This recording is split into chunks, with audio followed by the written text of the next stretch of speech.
What's going on, Bulls Nation? Welcome into the CHGO Bulls Podcast. Coming to you live from our studios here, West Loop, downtown Chicago.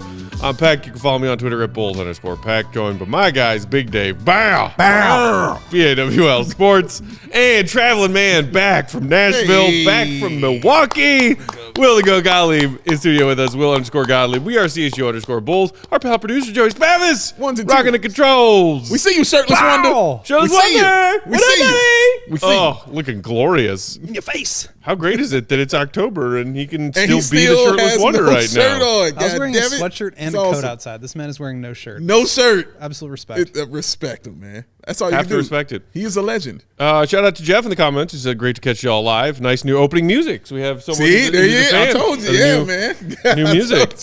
Shout out to Cassie as well. Thanks for hanging out, everybody. A few things to get to before we dive into our Bulls topics for today. First and foremost, I am rocking the 98C shirt for a reason. Yes. The Connor Bedard era starts tonight. Y'all. Tonight. Our CHGO Blackhawks crew is down in Pittsburgh for the season opener. They have pregame and postgame for y'all tonight right here on our CHGO Sports YouTube channel. 6:30 pregame and then postgame to follow.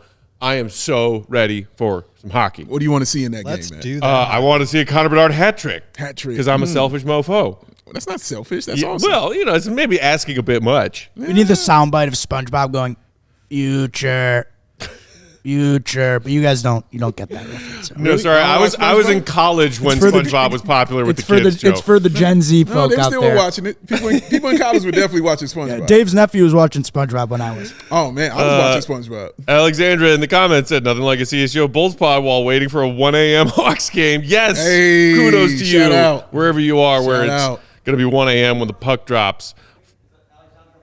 That is correct. Portugal. I like how you put Shout the whole out. stank on that, Lawrence. Good job, man. Get the bang. Yes. Yeah. So also speaking of our Hawks crew doing pre and post tonight, make sure you're subscribed so you get alerts when we go live by subscribing to the CHGO Sports YouTube channel. Y'all, we are just about 500 away from 40K subscribers to our CHGO Sports YouTube channel. Shout out to everybody who's already subscribed. Seriously. Tell your fam, tell your friends. Keep coming. Become a subscriber. Welcome home, Goat. Thank you. How was Nashville? Nashville's good, man. It was busy. I Bless you, kind Joe. of forgot that that practice is a lot of work, you know? Yeah. You mean for you, the reporter, or for the players practicing? Good question. Well, yes, but also yes. But yeah, I mean, it kind of came up quick. Like, I feel like last year to start the season, it was like a big moment. Like, all right, we're back. Yeah. And now this year, for some reason, it was just like, we're in practices. It's happening. It's already started to happen. But it was really good. Got to hang out with some of the other beat writers. Waited around for practices to end for a long time. Today they went 3 hours, guys. It was a long practice. A 3-hour practice. A 3-hour practice. What's that from, Joey? No clue. I also don't have a clue, so I'm with you on that one, Joe. It's Gilligan's Island, sir. But yeah, the PR staff was great in Nashville. They allowed us to have some really good access. We were able to like sit down with, for me, it was Patrick and Vooch for like 10, 15 minutes, talking with those guys. Got some really good stories out of it. And then, yeah, just hanging out, getting to explore the city a little bit. It was very cool. Not an NBA city, so I'd never been there before. Right. Yeah. Right. Hattie B's chicken place down there. Fire. Everybody loves it.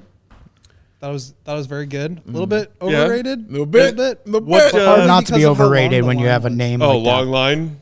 Yeah. It took me like 30 minutes to get in that. What'd you place. get, Will? That's absurd. Hot chicken? Hot chicken. Pickles on there? Nashville hot chicken. You got to get it. Nashville Well, hot. there's levels of hot. I'm asking, Yeah. did you go with their hottest hot? So there's like a mild, medium hot, and then there's like a separate scale for extremely hot. I just went with the normal hot. That sounds like It was Will. good. Yeah. I mean, when you get was hot. Nashville It was hot hot. as an option in Chicago, I rock with that a lot. Like Hot Roost, or I don't know if you cold? guys know Roost Chicken. Well, hot. Roost Yes. Chicken's Nashville Ooh, hot Roost. is legit. I remember Roost. They used to park outside my old job all the time. Yeah? Actually, the guy used to let me. Oh, that's a long story. long story. I mean, I kind of want to hear it. Long story. We'll save it for when we aren't Shout out to the transitioning Roost, from though. Shout out. training camp to preseason. Speaking of which, now is the time of year where NBA fans are excited. We're about to get fresh games back. Preseason games are already back. Because of that, everybody wants to talk to Will to Go Gottlieb. Everybody. You were recently on our our friend Salim's Bulls Gold Pod Shout with out. Salim and Ed Schuler. Shout out to them. That Go makes listen two to of us. that, which is up now. Gotta get Salim on the show at some point. Have to, dude. Salim, Absolutely. you're on deck, baby. Come on through, Dream. And Nate Duncan, who now is the host of the Dunked on Prime podcast. Yes. You were a guest of his on his latest episode, which some of them are like behind a paywall. This one is available to all. Yes, it's available to all. Come on, go. There you go. Hey, Joey. Go listen to Will the Goat's appearances on those two other NBA pods in the last couple of days. Coughing. Coughing and goating all day. The goat and the goatee over here. Goating the goatee. That's right, baby. Pretty good. I like that. Well done. One much better than the other. Put that in a basketball reference. Hey. So we all sat and watched the Bulls preseason opener against the Bucks on Sunday. Some good, some bad, some second half garbage time minutes. But we wanted to talk a little bit more on today's show about some of the things that we saw and liked offensively from the Bulls, especially in that first quarter, into the second quarter, that were different, that we didn't see as much. Notably, and shout out to our pal Stefan Noe, who's doing great stuff for Sporting News. Shout He wrote a piece that was highlighting the different ways that the Bulls were using off-ball screens in that first half against Milwaukee.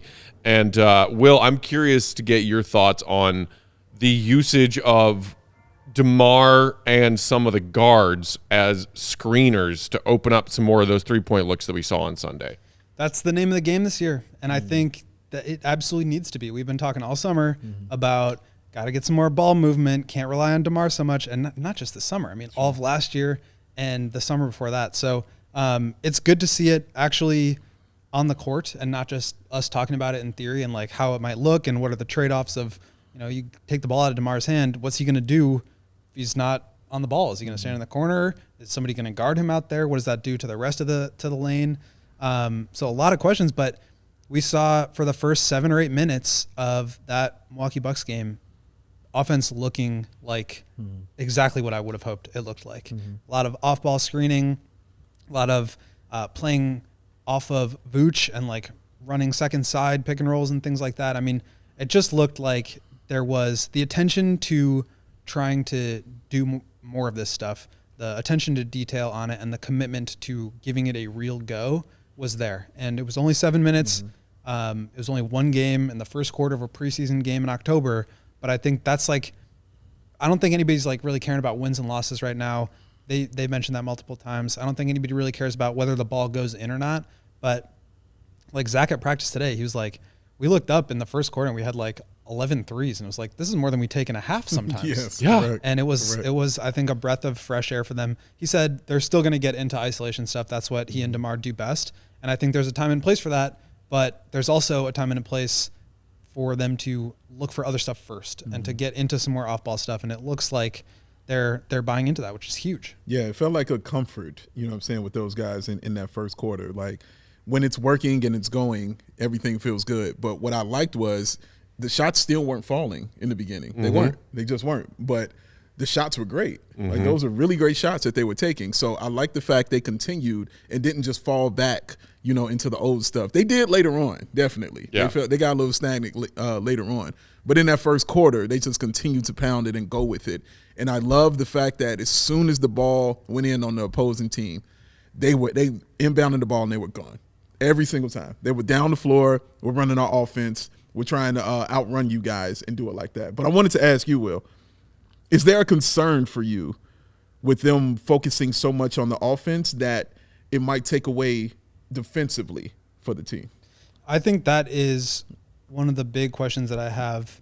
And I don't think we'll get a good answer to it until we're like 10, 15 games into the season and we have like a decent sample. Because like we've said, just playing a couple of minutes per quarter in the first half of a preseason game is not really going to tell us much.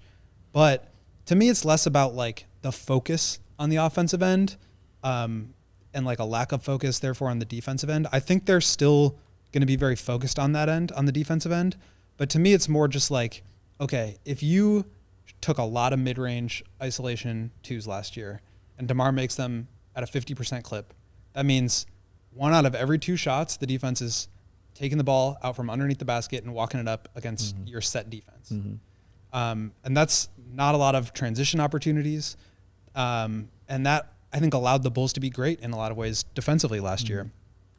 So if now they're going to be taking more threes, what does that mean as far as the other team taking the ball out from under the basket? Are they now getting long rebounds and running in transition? Can the Bulls defend in transition? Can they get set and play their style of defense that was so successful last year if they're trying to win a foot race getting back on the other end? And that was a concern of mine watching that game on Sunday, at least the first half, when it was actually like the Bulls' real rotation guys were out there and trying. Is like I saw at least 4, maybe 6 examples of the Bulls' transition defense being totally like subpar. Yeah. And transition defense is probably That's how the Bucks made a run to get back into the game. It's like probably the hardest thing to do well in the NBA. So that's always going to be a struggle. But if you're now giving teams more chances to do that, that's where things could get a little iffy, as Shirtless Wonders throwing some merch out there.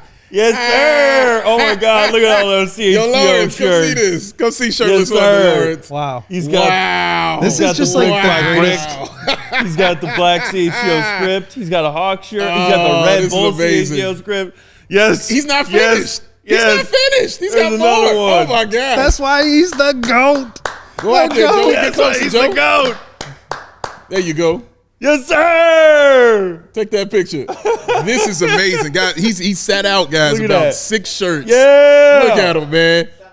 7 shirts. He's hanging 7 different CHGO shirts 7 off his balcony CHGO right shirts. now. He just hung That's outside. our guy. That is our guy. I right love there. how many shirts the Shirtless Wonder just proved that he owns and is wearing none of And them. he's able to hang them because he's not wearing them. Dude. That's right. So they are clean and crispy and ready to go because he's not putting one on. Oh You my are God. correct, sir. Did you get a pic of that, Joe? Yes. Oh, that is going on social. We need to sidebar pick that beautiful balcony with this clip of us talking about it.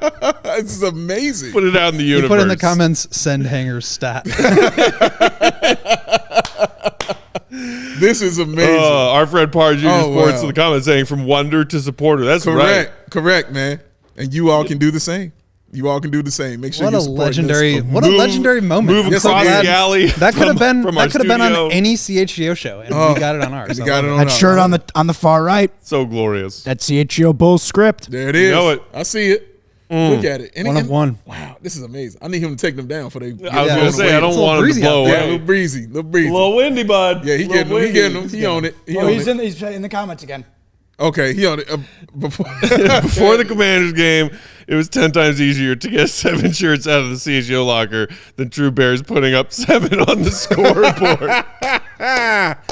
Fair point. Oh, yeah, but how about that 40 burger on Thursday, Kev? Hey, Justin Fields. How about them Bears? 8 touchdowns, 2 games. Ah. You know who didn't look that good last night? Oh, who was this, Matthew? Jordan Love. He sure did not. Love stinks. yeah. Love hurts. Love scars. Oh, beautiful. Barra saying great subplot in CHGO Bulls. Yeah, that's a tangent. Sorry for any of you non-Bears fans out there, but Yeah. I mean, come on, get on board. You're a Bulls fan, become a Bears fan. Apologize, man. All right, guys. So getting back on track. Okay. What is there something else as we look ahead? We got Nuggets on deck Thursday, preseason game number 2. Do you want to see more of the same as far as what we saw Coby doing? We'll talk more about Coby in our second segment, sort of orchestrating that Bulls offense, getting opportunities in transition, getting some more of those threes. Is there something you didn't see, Will, on Sunday that you want to see Thursday? From Coby specifically, or From the Bulls starting unit's half-court offense, which is, unless we see otherwise, going to be run by Coby White again. yeah. I think I just want to see the progression of what we saw. Like, I think the foundation was there in those moments. To your point, Dave, like, things did kind of stagnate in that second quarter. I think, like, the ball stopped going in a little bit, and then they started to get back, I think, a little bit more to their isolation ways. And I think, like I said, it's just a couple of minutes and a couple of quarters of the first half of a preseason game. But, like, will they stick with it even if it's not working out for them? I think that's really what I want to see, because what we saw, even they missed the first handful of shots in that game, but they stuck with it, and they ended up getting a ton of really good shots. And like DeMar shot a couple of threes. Maybe he doesn't always make those, but the way that, Zach cutting in situations where he and Coby were screening for each other, got Coby an open three. Like that's what I want to see more of. And I liked the way that they were running some stuff through Vooch. They would have, Coby bring it up, enter to Vooch, and then Coby would go set a screen for Zach on the wing, and somebody would, make a cut and try to get open. Some good pocket passes from Zach to get the ball into the middle from Vooch. Like it's just all this stuff that needs to accumulate. And I think when you just don't know who's going to be the one taking the shot at the end of a shot clock, like it forces the defense to have to work so much harder. And also that I think that's part of the progression of the point guardsmanship of Coby White, because I think when a team gets stagnant like that, you look to your point guard to get you back on track and to say, okay, guys, look, this is the play we're running. This is what we're going to do. We're going to get it back on track right here. And you run that play and then you go forward with that. That's the point guardsmanship that Coby White is going to have to evolve into and get, from his team. And it comes with a little more, leadership role. You know what I'm saying? A little more guys believing in, what he's doing out there as well. So that's just another step, with Coby White that he'll, I think, take this year as well. So we'll see if the team wants to follow him, because as a point guard, whether or not you believe it, he's a leader. I'm not saying, he's the number one leader or number two leader or whatever, but he's a leader of the team because he has the ball in his hands all the time. So you have to roll with what he's doing. So he has to calm everything down at certain points in the game and say, okay, guys, relax. I got it. Let's do it like this and run it and get it to DeMar, get it to Zach, or get it to Vooch. Our guy Mark K in the comments, keeping Bulls fans grounded as always. Bless his heart. Looking forward to seeing them playing a real team with actual players before getting too excited about anything. Okay, so can I respond to that? Because a lot of people had that same response every time I tweeted anything. No Giannis, no Middleton. No Giannis, no Middleton, no Dame. I get it. Like, I don't think any of this is about the results right now. It's about how does it look, and how does it look against teams that are not your own team in practice, right? Like, I don't think – I'm not saying this is what they're going to be like. This is, like, how things are going to end up, and it's all going to be hunky-dory. But, like, if they're working on stuff and it's happening on the court, I don't care who it's against. Like, I want to see that look good. Yeah. And whether the ball goes in or not, like, the process has to be there. So even if it's against a nothing team or a third string, if your starters are committed to playing the style of play that I think we all agree they need to, let's see it. I don't care who it's against. No, I agree, because even if when they're doing wrong, the people don't change the criticism. Yeah. You don't say, well, it was against a bad team, so, maybe that's why it happened. No, you criticize them for what they did incorrectly. Absolutely. So if you're going to criticize them for what they did correctly against that kind of team, you have to praise them for what they did right at the same way. AJ in the comments said Mark K and Will are like the devil and angel on my shoulders. Mark K is an angel. Anthony, meanwhile, saying, I think Mark K is saying they'll play this way for preseason. Then when it matters, go back to how they've played the last 2 or 3 years. Well, devil and devil. Yikes. The other thing that Anthony said in the comments a bit earlier that I wanted to touch on is he thinks Billy's going to start Javon Carter and Torrey Craig in the next game and see how they play with the Bulls' big three. I agree. Now, look, I loved what we saw from Coby. Oh, yeah. In that first preseason game on Sunday. Oh, yeah. I think, Will, you mentioned in your column, and I thought about it for a second. I was like, you know what? I think I agree with Will. He was the Bulls' best player in that game. Yeah. Like, he played better than Zach. He played better than DeMar. He played better. He was their best player. He had 14, 6, and 6 in like 21 minutes or whatever. Yeah, he's the one that stood out the most. I am now more so convinced than I was prior that Coby White can be this team's starting point guard out of the gate, as opposed to just like, well, I honestly don't know, and maybe Javon Carter is the better option. I still think I want to see what it looks like with Javon in that starting five, and maybe if you want to throw Torrey Craig in there too, sure. We'll see if Billy does that or not. Were there any questions? Did you guys get to talk to Billy after practice today? We did. He's still being very coy about who will end up being the starter, but I mean, all indications are Coby's got that role right now. Right. He kind of said, I asked him about like the all bench unit and whether that's something that he was going to continue on with, or would he go back to what he was kind of working on last year, which is staggering DeMar or Zach in with those groups. And he's like, that's probably like what we've done in the past, and I think there's a good argument to be made to continue on with that. But like, we've got 10 guys. Am I opposed to giving it a run to see what it looks like with just the all bench unit? No. So I think we might see a little bit more of that. We did see Io with the main group for a little bit. I think it was in the second quarter. It was, yeah. Yeah, it was. So I agree, though. I want to see Javon, but actually, this was one of the things that Nate and I talked about yesterday on Dunked On, which was I think we all can agree that the Javon thing makes a lot of sense because we know it worked with Patrick Beverley and they're similar players, right? Like he gives you the offense, defense. Sure. He can shoot, he can space, he can run in transition, he can defend, he can get steals and all that stuff. And I think that's all true. But in the same way that like Patrick leveling up offensively could be the one thing that needs to happen to get the Bulls to level up, I think you can make that case for Coby too.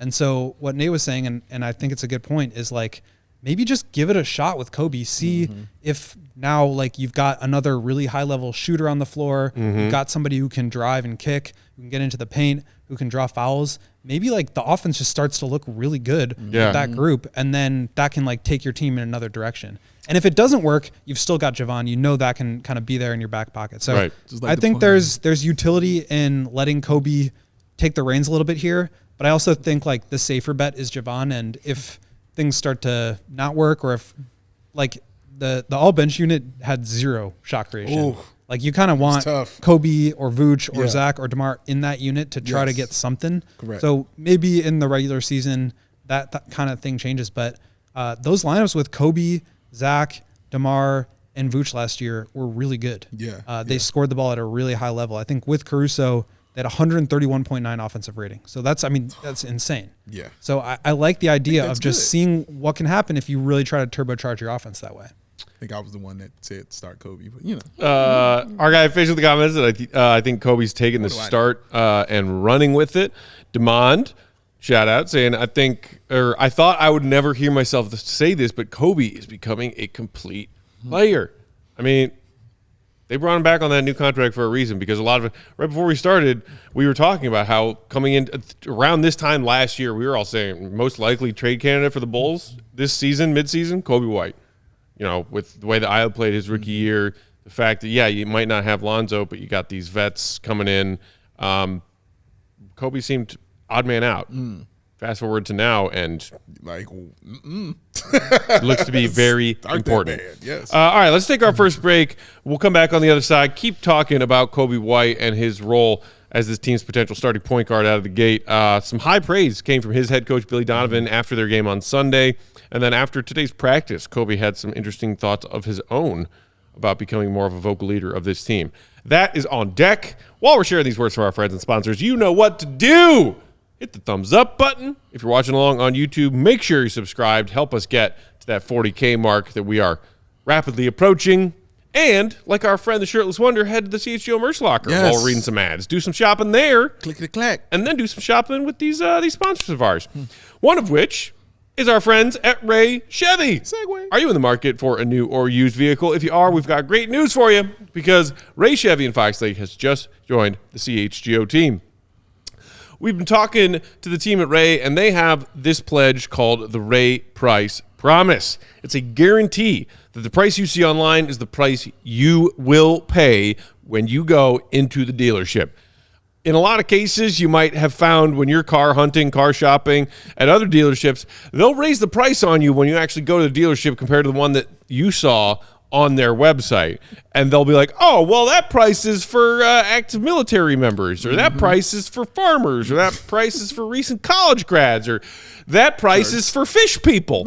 And you'd be like, oh, are you not a fish person? And I'm like, no, I'm a person. Well, then sorry, you can't get that price.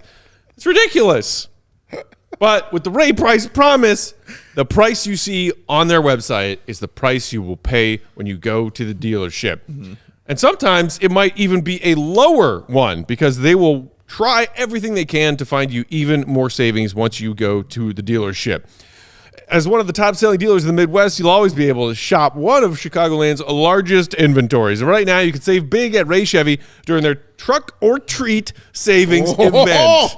You hear that, Dave? Yes. Truck or Treat. Truck or Treat. Who needs tricks? Let me get some trucks. Trucks. Because 0% is back and now available on new Silverado trucks, the perfect tailgating vehicle for all of you Bears fans out there. CHGO Bears Tailgate on deck this Sunday before Bears Vikes. So come on in to Ray Chevrolet in Fox Lake. Find the vehicle you have been searching for. And best of all, pay zero hidden fees with that Ray price promise. Visit Ray Chevrolet in Fox Lake or raychevrolet.com. Serving the community since 1963.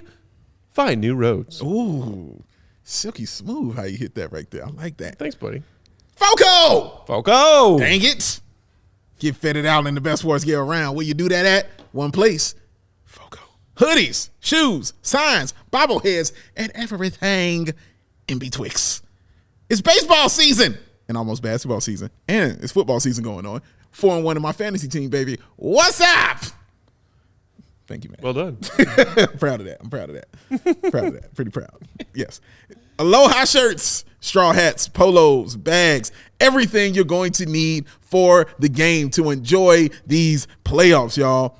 You need it. Go to Foco. And, of course, check us behind us, the set decoraciones. I don't know if that's a word, but Will will tell me.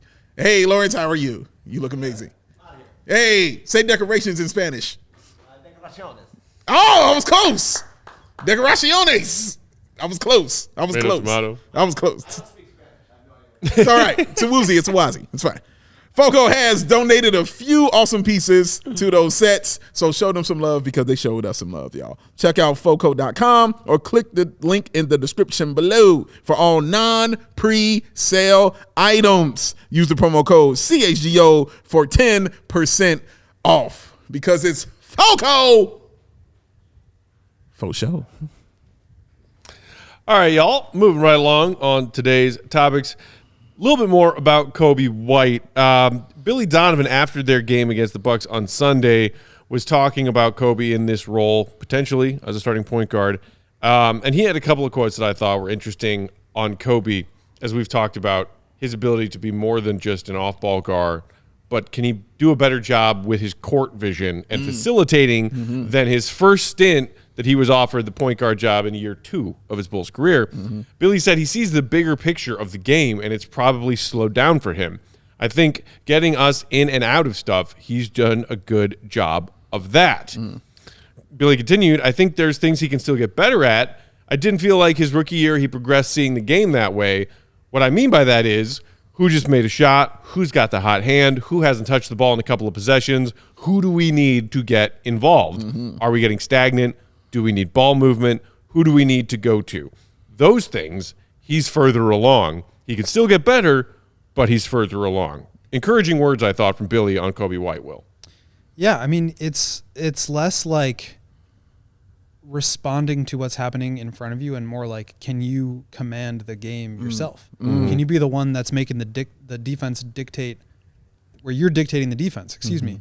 And I think he's not there with the point guardsmanship skills. Yes, sir. But he is getting there. I think he's improved in a lot of ways.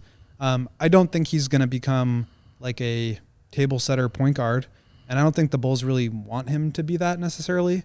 They need him to develop some of those skills, but I mean, just getting the ball into Vooch to be able to like set up the offense and then making a hard cut to go screen for Zach or something and like opening up a shot or a cut from somebody else. Like that's the kind of stuff that I think differentiates his skill set from Ayo or from Javon, and I think has an opportunity to earn himself some minutes through that kind of play. So he's definitely gotten a lot better. Just listening to him and hearing him talk about the maturity and like understanding the game more and feeling like his teammates trust him more and feeling like he has a voice and that people respect and want to hear what he has to say in certain moments, and the ability to hold people accountable. It just seems like he's really grown up a lot. And I think you can see that both in the way that he plays, the skills that he's developed, but also just like the way that he kind of carries himself and his teammates respond to him. It just seems like he's really developed and grown up in that sense. You know, my favorite play of that game that Coby did that let me know that his development as a point guard was going along really nicely. He gets the ball. I can't remember if it was a 2-on-1 or a 2-on-2, but he gets the ball. He's got Zach on the wing. Zach is pointing up saying, you know, toss me the lob. And Coby surveys it and says, no, I think the better option is me going to the bucket. And he makes that decision immediately, goes to the bucket, puts up a nice layup, you know, and puts it in. in the past, Coby would have thrown that pass. You know what I'm saying? And I don't know if it would have made it there because somebody was watching Zach. Or he might have pulled it out, you know what I'm saying, and done something differently and then tried to go and might have turned it over.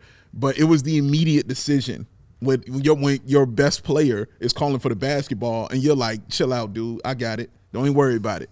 And I'm going to go score. If you know you're, what I mean? if you're that's a point guard, that's point guardsmanship to me. If you're a point guard, you have to be able to tell guys no. Exactly. If you're just doing whatever the scoring guard is telling you, right, that's not it. That's how the scoring guard gets a lot of points, but that's not how your team generates a lot of good offense. And I think I guess going back to my point earlier, like there's a difference between me saying I think they're going to be really good now because they looked better in the first quarter of a preseason game. There's a difference between that and saying they seem to be like prioritizing the right things. And I think when you've got a guy like Coby who's developing into that role, he can be the one that's helping hold the rest of the team accountable to playing a certain way to where maybe you do improve your offense. I'm not saying it's like guaranteed to happen or that the Bulls have like just because they've made their mind up in theory that it's going to now translate from them going from 24th in offense to 10th. I don't think that's going to happen necessarily, but I think it's a good sign that they're doing the right things. Yeah, very true. And Coby's a big piece of that. No, a huge piece. And again, like he gives you something else in that starting lineup offensively that you're not going to get, you know what I'm saying, from Javon Carter. And I don't mean that disrespectfully, but it's just something you're not going to get. I'm talking about the penetration and getting to the lane because that's what Billy talked about, what they want to do. They want to get inside more. And we saw the advantage of that when Coby was doing that. Getting inside, the defense collapsing, and him still being able to kick it out to guys like Zach. Zach missed a couple of those threes, you know, but they were great shots. They were wide open. When he kicked it over to DeMar, he was wide open, you know, for that shot. So Coby's ability to do that is what is going to help him, you know, move forward and continue to maybe be the starting point guard for this team, man, because that point guardsmanship isn't a thing that everybody has to follow a certain way. Everybody doesn't have to be John Stockton or Isaiah Thomas or Alonzo Ball or Jason Kidd or Magic Johnson. You just have to be you, and it's about reading what's going on the floor and making the right decision in your mind. Magic might not have made that same decision on that 2-1-2 that Coby made, and it would have been the right decision, you know? But Coby made the decision that he thought was correct, and it was the correct decision, man. So it's about just making that decision right then and there and then going with it and then not apologizing for it. That's what the point guardsmanship is. That's what a leader is. Making a decision, this is what it is, whatever. We're just going to deal with the consequences. For the record, I really don't like that your first two examples were Stockton and Isaiah. Let me just say that. Well, you know I love Isaiah. I'm not going to apologize. I know you do. I'll give you Stockton. But Stockton out of the gate? I'm not going to apologize for Isaiah. I'll give you Stockton. That's Psycho fine. trash, butthurt trash. Two great point guards, psycho trash, butthurt trash. Jason Kidd? Can I get Jason Kidd? Sure. Okay, thank you. All right. Not my coach, not my problem. Shout out to our guy, John Saymar. He's not here. Joe, do you have that clip from Coby today after practice that I sent you that Will got? Because I really want to play that. I thought it was really interesting stuff that he was saying about with his role on the court, but also vocally as a leader of this team. Grew into it, I think. It started last year. You kind of, as being a young guy, like last year, like I'm only 23 and last year I was 22, kind of like you fall into this thing of like, well, I'm young, you know, especially on a team full of, like our team that's full of guys older that has won, that's been in the playoffs a bunch of times, AC's being a champion, you know, like guys like playing with guys like that. It's kind of like you kind of get that mindset of like, well, you know, they have more experience than me, they know more than me, or you know, my opinion doesn't matter, my voice doesn't matter. But I feel like last year, I didn't really know the type of, like, you know, how much guys, like, respected my opinion until last year and my connection with every guy on the team. And so, like, it kind of started last year, and then it's just carried it more even – I'm my fault, bro. It's carried more even this year. So I'm just continuing to grow into it, continuing to get better at it. And it's starting to – it really feels natural for me, you know, at this point.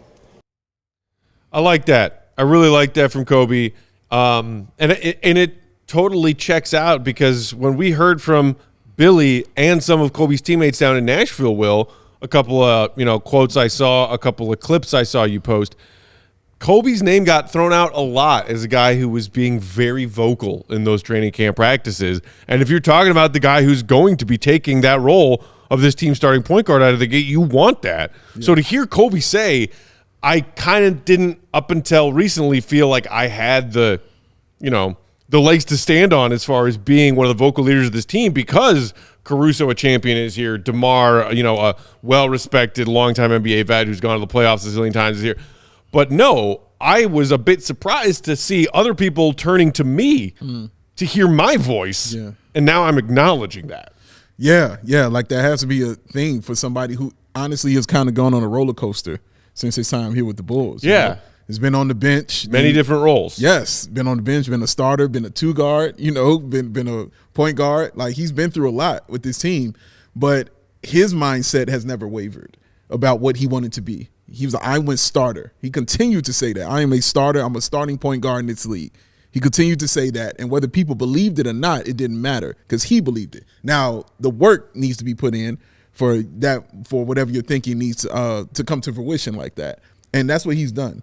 We've seen him put that work in, and we've seen him grow, and now we're seeing the results of it, man, and it just looks right. You know what I mean? Like, it just feels like it's fitting correctly for this team, man. Like, I just really enjoy his growth and what I'm seeing from him. And, of course, we're talking about the other little things that he needs to improve and just grow upon, of course. But he's improved upon a bunch of major things that a lot of people thought that he couldn't do. And I think of Patrick when I hear that quote too, talking about, like, I'm playing on a team with guys that won the championship, guys that have had deep playoff runs, guys that are all-stars and more successful than me. And not to mention, like, way more experienced and older. Like, why should I come in and, like, start being a loud voice in the room when they have all the experience and I don't? And so I think of Patrick in that sense too. And just like the younger guys that maybe haven't really been able to establish themselves on this team because they are not super dominant personalities. And I think it's unfortunate that they didn't feel more comfortable doing that. And I don't know, I haven't talked to Patrick about this. Maybe he's starting to feel that same way too, or maybe he never did. But it's interesting to kind of hear how that dynamic where he really, like, looks up to DeMar and to Zach. And, like, I can understand why he wouldn't have in the past wanted to say, like, no, you're doing this wrong. Right. This is not helping us win. Can I ask you, I want to ask you this.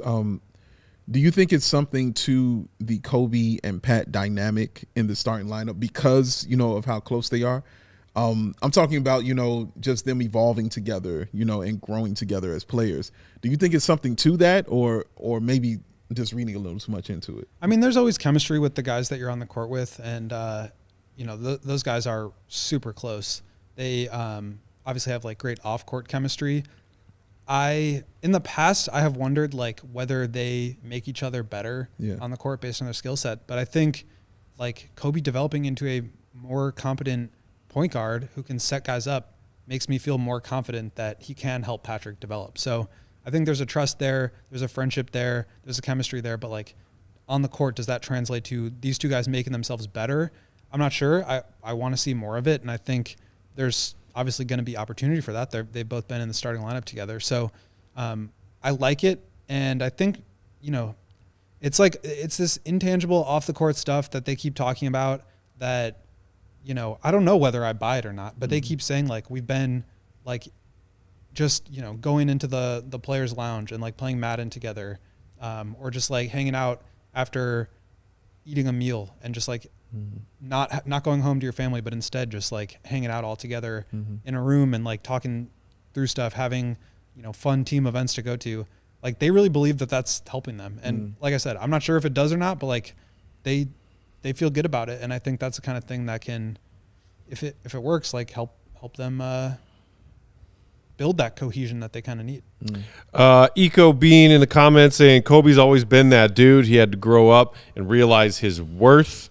Our guy AK saying with the contract signing and hard work, Coby has settled in and feels at home.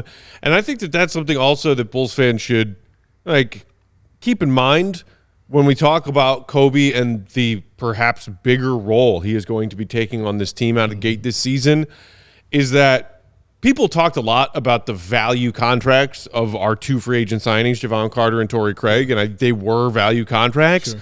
Coby White's contract could, if he continues to improve his game from what we saw him do last season, as he heard himself mention in there, he's like, I'm still only 23 years old. Like, Coby can still, I think, get so much better. Sure. If he continues to take significant improvement steps in his game over the next few years, and the Bulls keep him in Chicago, $11 million, $12 million, $12.8 million over the next 3 years of that new deal he just signed. It's a deal, man. That could end up being a massively team-friendly deal if Coby continues on this trajectory. Very true. Very true.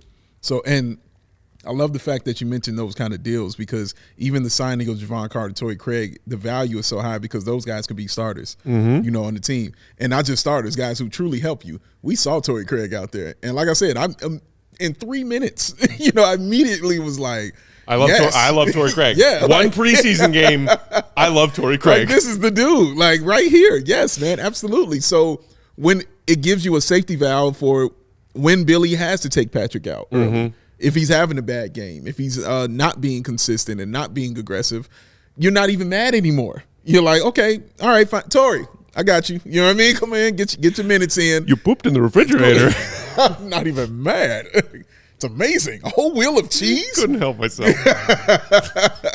But you're not upset. You're not upset anymore, man. And even with a guy like Javon Carter, just giving you more depth, at that position, and another option at that position. And that's what's so interesting about this is now they have like option lineups they can just put out there on teams. Like, who are you guys putting out there? I don't have to put out the same 5 and then hope. Yeah. You know what I'm saying? Like, no, man, like I can match up with you, or I could say, let me play to my strengths, you know what I'm saying, and go like this. And getting guys like Carter and getting guys like Torrey Craig and re-signing Coby White gives you that ability, man. So, yeah, it should be really interesting. I believe it was Eversley who said in that 670 interview from a couple weeks back when they were talking about the point guard position in particular, but then also just like the depth of his team, Mark Eversley said it's a good problem to have. If you're talking about Billy needing to make some decisions about this rotation throughout these preseason, test games, good problem to have. Which is why, again, good praise heaped on Coby White by his coach, his teammates in training camp after their preseason debut, and by us here on the show today. Yeah.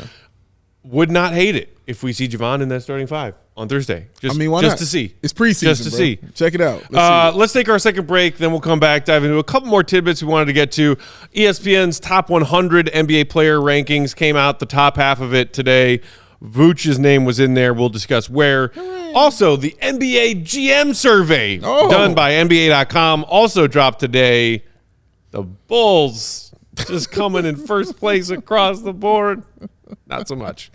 That's coming up on the other side. Hit that thumbs up button if you're watching on YouTube and didn't do it the first time around during our ad reads.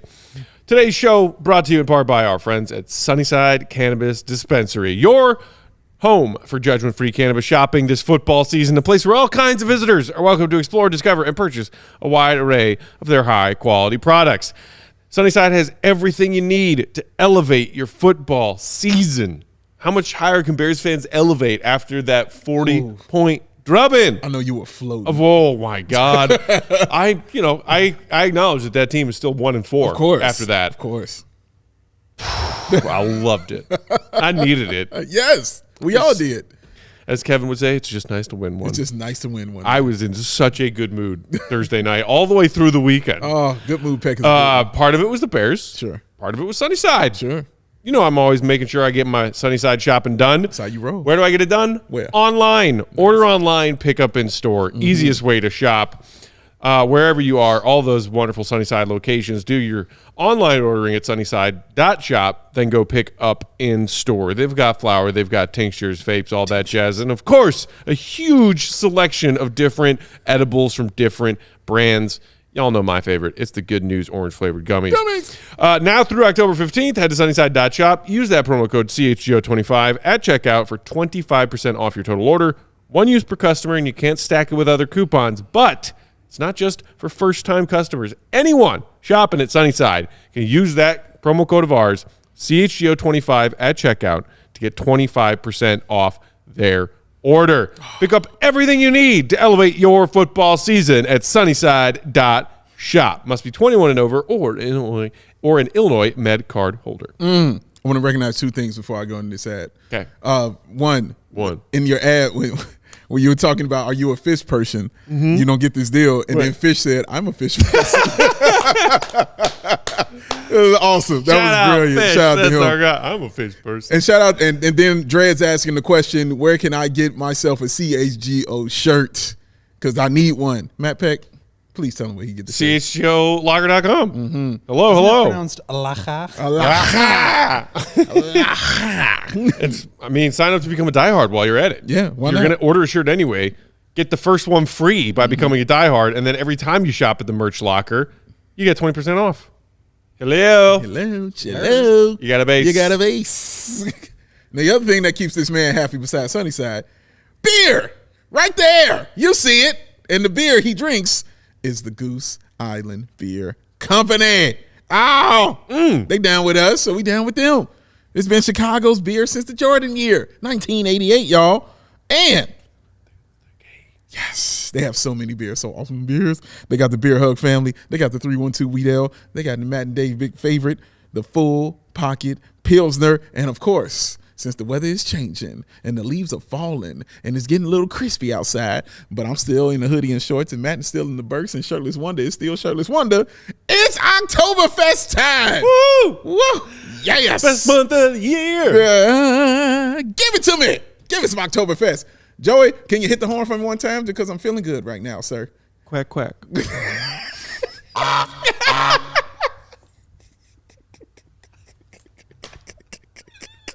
I'm sorry, Will. It's just so funny to me. Oh, it's amazing, y'all. The Goose Island Beer Company. So why don't you get some of these delicious beers, man? Grab yourself an ultra fresh exclusive beer at the Goose Island Original Brew House on Clybourne Avenue in Lincoln Park, or from the tap room on Fulton Street in West Town. It's the Goose Island Beer Company, Chicago's beer, the true taste of Chicago. Hit me one more time, Joseph Spathis. Quack, quack. Oh, love it. All right, moving along. ESPN's top 100 NBA players rankings. Top half of it came out earlier today. Okay.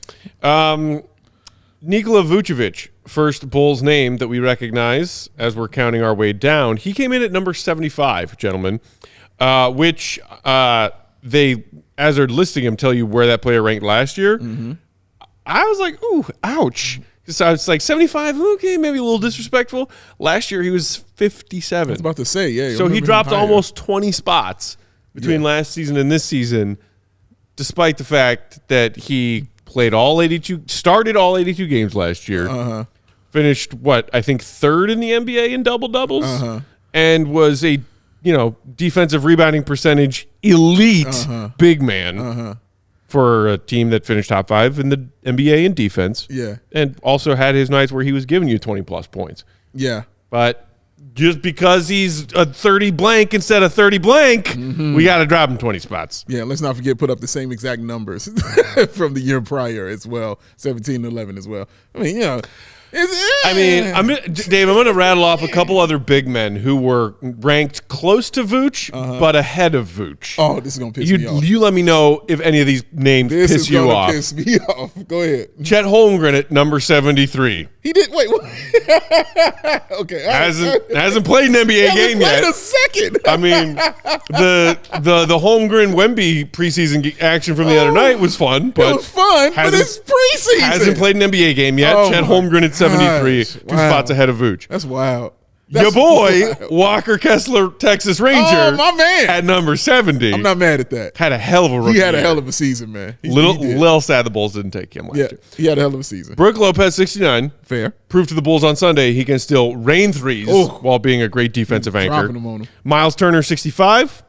Rudy Gobert, 64. Rudy Gobert's rank plunged after the rough year he had with Minnesota. Yeah. So there's just a smattering of other NBA big men who are ranked close to but ahead of Vooch. It's just Chet. That's it. I get everybody else. I do. I understand it. It's okay. And I'm not saying Chet isn't dope. And Even he won't be able to incoming play. second-year player Walker Kessler, no issues there. I honestly have no issue. He had a great season. He did. He really had a great season, man. Are they saying these will be the rankings after next year, or like based on last season? This is. Do you see what I'm saying? It can't be based. It feels based on last season, and Vooch wouldn't have dropped 20 spots like that. So it's looking ahead to next year. It's projecting. It has to be.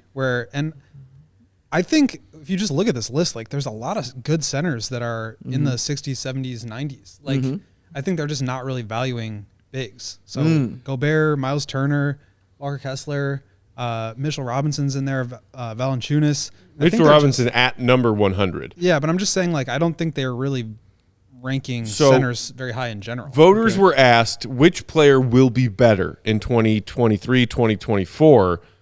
Like they had them like rank these players kind of head to head and predict how each player will perform this season. Player versus player from more than 15,000 possible pairings. Okay, that's different. If matchups. you're asking me who will be better, I completely understand the Chet Holmgren being 73 then. But yeah, I mean, your point about big men, Will, Valanciunas at 99, Mitchell Robinson at 100.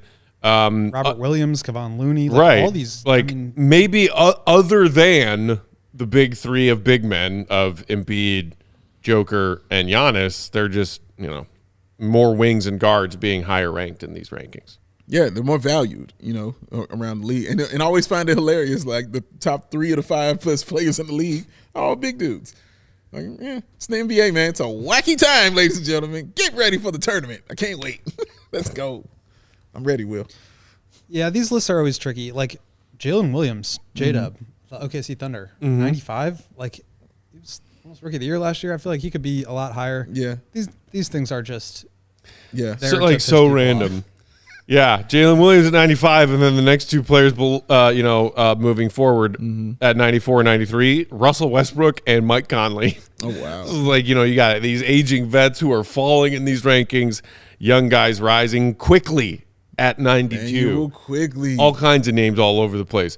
We'll see where Zach LaVine and DeMar DeRozan come in on this list. So obviously they didn't make the bottom half. Based on my scanning, neither of them listed in the 100 to 51 slots. I'll accept that. So at least we're not going to get gross disrespect on Zach and DeMar in these rankings. What about Zion Williamson? Is Zion Williamson listed? He was in this 51 to 100 spot. Let me see. Zion is one of those guys that it's just impossible to rank. They clearly split the difference because he's either a top 20, top 30 player or he's like out of the top 100 because he's not playing. Because he's not playing, yes. I feel like guys like that, and like Ben Simmons, I think, could find himself moving up a lot higher this year. I'm still a believer. Ben Simmons not on the list? I don't think I did not see Simmons, no. But I just feel like if he plays, he's way too good to be where he is. But there's a pretty good chance he just doesn't play. But see, that's my issue. Like, if you're gonna rank Ben Simmons like that, then you have to rank Zion Williamson like that. Like, you have to. Like, you have to. This is unstoppable. Yeah, when he's Zion out there. Like, that's crazy. Like, no, you can't do it one way for Ben Simmons. Yeah, come on. You know what I did enjoy seeing on these 100 to 51 ranking part of the rankings, because I am just so sick of people talking about it as if it's even remotely true. Come on, Matt. People who compare Zach LaVine to Tyler Hero as like, come on, man, come be the same player. Tyler Hero came in at number 79. Suck on that. Let's see where Zach is. Sure as shit ain't at 79. Tyler Hero's basically as good as Zach LaVine. Shut your face. Whoever you are saying that, shut your damn face. I'm sick of it. Oh, my goodness. Well, like, who'd say no? Like Zach LaVine, Tyler Hero, 1-for-1 player swap. I gotta listen to this shit. Zion came in at 57, by the way. 57. Okay. All right. He should be higher. He should be higher. If Ben Simmons is higher, he should be I don't higher. think Ben Simmons is on the list. You don't think he's on the top 100 at all? No, I'm just saying, like, Simmons? those are two guys that so it's either all or nothing. There's No, I think if Ben's on the list, I can't. don't know. Ben is not 100 to 51 anymore. Right. There's no way he's in the top 50. No way? No. Okay. The dude hasn't played since 1985. Okay. All right. I'm just saying, if Chet is on there. But I saw him in an empty gym hitting some corner threes. That's right. On the Dunk Central account earlier today. Watch out, NBA world. He's got a jumper now. He's focused. Did you not notice that? He's more focused. He's ready to get in there. Is he still afraid to dunk the ball? That's right. Oh, He wasn't terrified. last night. He looked good. See, even the GOAT says it. And GOAT don't like no practice videos. This is preseason. It's different. Preseason matters. Preseason matters. This is true. Oh, This my is true. goodness. Depends on which team you're talking about. Speaking of the preseason, man, the Wemby Chet Holmgren game. Did you have a chance to check that out? I didn't actually see the game live, but I was watching back some of it. Okay. Sheesh. Yeah. A couple guys- of gigantic guys. Those guys are too skilled to be as Splashing big as they are. threes. Yeah. Holmgren had Did a you couple see of that, nice like pick and roll lobs. Yeah. Yeah. There's They're going at it too. Like some- they're competitors. some crazy Yeah, things I liked happening. it. I liked it a lot. I really did, man. I enjoyed that. Remember, Bulls, you're going to have to see this. First game of the year, man. First is- game of the year. Chet is Chet. Last thing, real quick, another NBA national media scope kind of thing. The NBA General Manager Survey that comes out every year, Okay. Courtesy of NBA.com, also recently dropped, and everybody's looking through it to say, hey, how is my team represented or not? Okay. Lots of questions. Who's the best player? Which player would you start building your franchise around if you were starting today? Best scorer, best defensive player, best coaches. Lot of different interesting questions and survey questions. The Bulls, as a team, whether it be teams mentioned or players individually mentioned, made just 2 appearances Oh, across the entire survey. okay. Both appearances were by one person, reigning all-defensive first-team player Alex Caruso. He finished, I believe, tied for 3rd in best perimeter defender category. Facts. And then for best overall defender was in the others receiving votes list. I can see that. That's it. That's I it. think That's all. it's always a great reminder of how the national NBA media and fans are looking at the Bulls, Yeah. which usually is not. All anybody wants is for this team to blow it up. I think that's what we're talking about here. So But they haven't liked it since the inception, though. Like since the team even got put together, because I True, but remember that think- first year, I man. think there now were I'm people doing that were Locked On kinda- talking that shit. eating crow after the first however many games. Oh, and that I was won. feeding it to their ass. Like we don't need to like relitigate this whole thing, but I just think like I understand that like and with all these like articles coming out about like who had the worst offseason, give the Bulls a D, like you just disagree with their approach. You can't like knock what they did this offseason. They got 2 really good players on below market value contracts. Like I think it's just like their goals that you disagree with. But it's hard to really blame the front office for wanting to compete. I just don't necessarily agree with How where they're going about it. how they're going about it or like what their ultimate ceiling is. So I think that is why the Bulls are not on any of these lists. Like I don't think anybody on the Bulls deserves to necessarily be on this list. Like Alex Caruso was an all defensive player last year. He deserved it and he showed up where he needed to on this thing. But like nobody else really stands out to me on this list of deserving to be somewhere where they weren't. Yeah. I think I, for the most part, agree with that. A lot of different categories of questions about coaching in the NBA. Billy Donovan's name didn't show up anywhere. DeMar DeRozan's name, nowhere. Zach LaVine's name, nowhere. Underrated offseason additions. Maybe you think, hey, maybe Torrey Craig or Javon Carter will get a vote for that category. Nope. And I guess one other thing to point out as far as where the rest of the NBA world sees the Bulls coming into this were NBA GMs asking to rank the top teams in each conference, but just 1 through 4. Okay. So you could order first, second, third, fourth, and get 4 points for a first place vote, 3 points for second, 2 for third, 1 for fourth. This is how the NBA general managers ranked out the East coming into this season. Boston on top with 53% of the total first place votes awarded. Okay. Bucks in second, 43% of the total first place votes rewarded. Okay. Cleveland at 3, Philly at 4, Knicks at 5, Heat at 6, Hawks at 7. So New York, Miami, and Atlanta in 5, 6, 7 all received some third and or fourth smattering place votes. The Bulls, nowhere to be seen. Yeah. Don't like them. Haven't liked them for years. It's what it is. And we're going to see. Can't wait to see the season, man. That's all. I'm excited to see what the season will bring.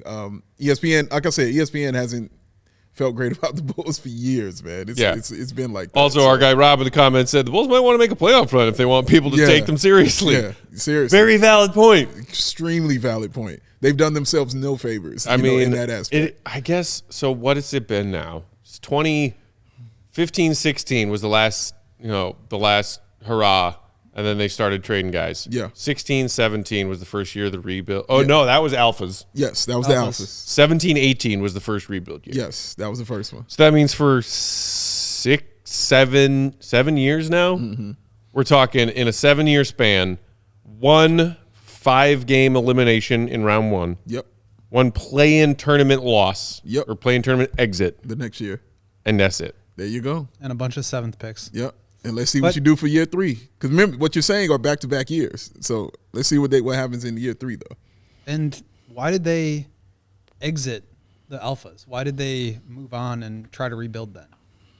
Because they were not happy with being the 8th seed every year. You know what the good news is, Will? We don't have time for that conversation right now. We are out of time. Thank you, everybody, for tuning in. We will be back tomorrow, same time, same place, in studio, 5 p.m. Central Time. But keep it right here on the CHGO Sports YouTube channel for now. Go get a snack or get your dinner or get yourself a Goose Island. But make sure you come back at 6:30 Central Time because that is when CHGO Blackhawks pregame begins. Yeah. Blackhawks puck drop at 7, and then CHGO Blackhawks postgame to follow.